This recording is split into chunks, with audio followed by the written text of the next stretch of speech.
Nabilang niyo pa ba kung gaano karaming pelikula na ang nagawa niyo? More than 100. More than 100. Tapos, nabilang niyo rin ba kung gaano karami na yung leading ladies ninyo? Parang...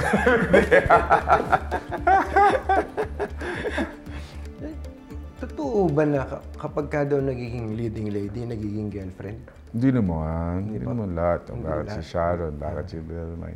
Dalawa lang kasi yung sinabi niya. Sabi niya, 100 yung pelikula. Dalawa lang lagi yung sinasabi niya. Mga ilan ang naging girlfriend niyo, Seth?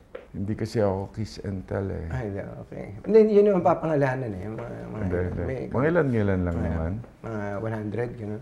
100, okay. Hindi naman. Konti lang. 90. Hindi naman.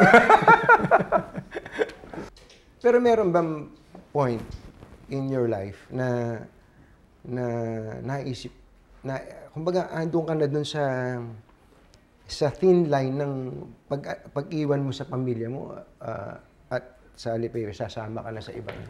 Never. Wala po? Alam ko yung kung hanggang saan lang ako. Alam ko yung boundaries. Kaya naman yung asawa ko, di ba? Alam niya na never mangyayari na para iwanan ko sila. Pero yun yung pangaral ko din. Pangaral ko din sa mga ibang artista na... Kasi temptation dyan eh, di ba? Kakadevelopan, gano'n. Ba't ba na-develop, boss? Hindi mo pa ba nasubukan ma-develop sa iba? Hindi ko nasusubukan.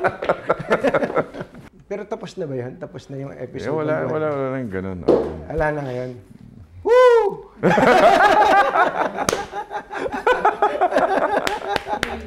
Thank you! Thank you!